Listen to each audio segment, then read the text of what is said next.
going to show you a short demo of ZenLoadr, a payment and membership fees importer. So very quickly, I've got it set up for standing orders on this page, and the operation is very simple. You choose a CSV file of your donations, upload the CSV file. You then see a query of the results of your CSV file.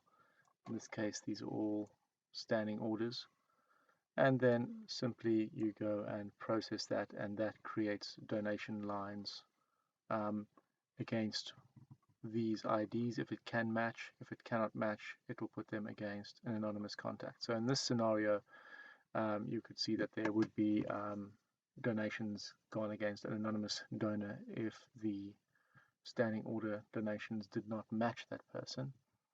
If I wanted to see the details of that, I've got a query of unfulfilled standing orders here against Mr. Brian Murphy, but I could just go and have a look at unmatched standing orders, and I can see over here there's two unmatched transactions, one for 13, one for 12, that makes up this £25.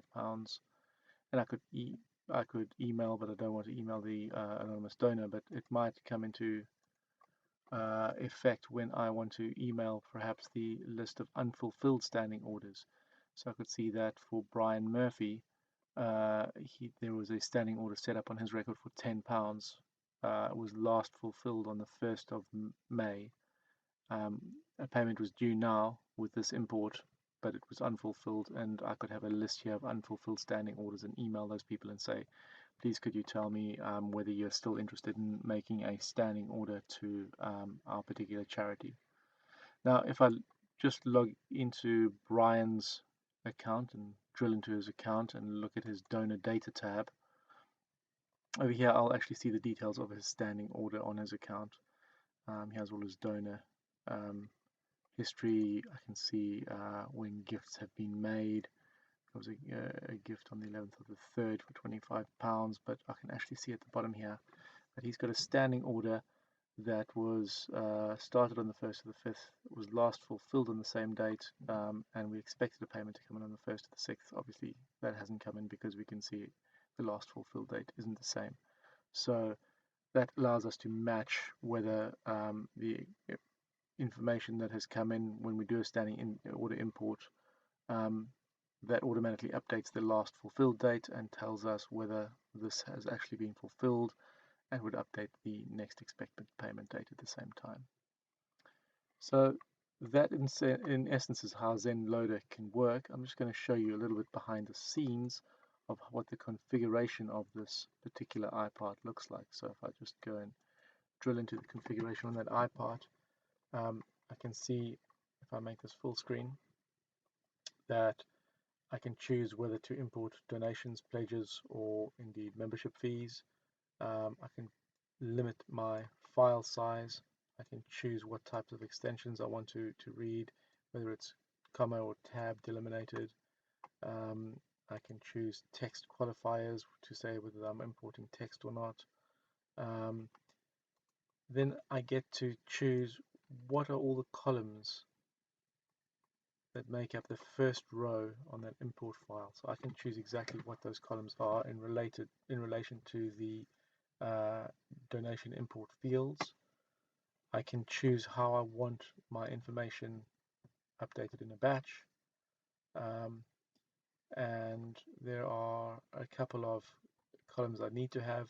An ID column, if there's no ID, it'll go against an anonymous donor, and the distribution, which was the appeal code.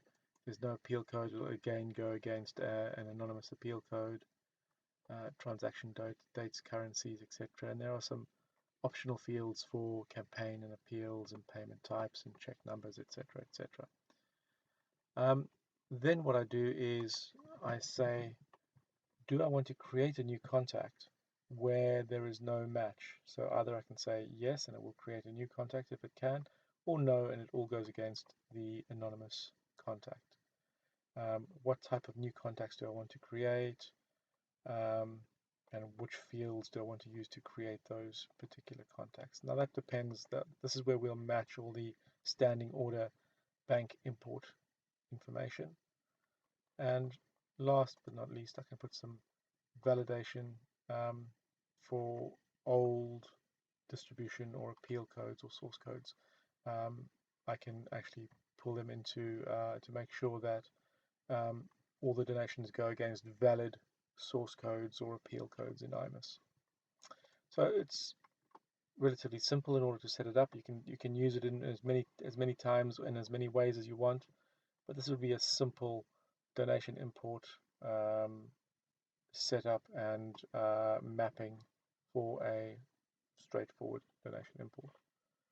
So that, in a nutshell, is our ZenLoadr donation and membership fees importer file.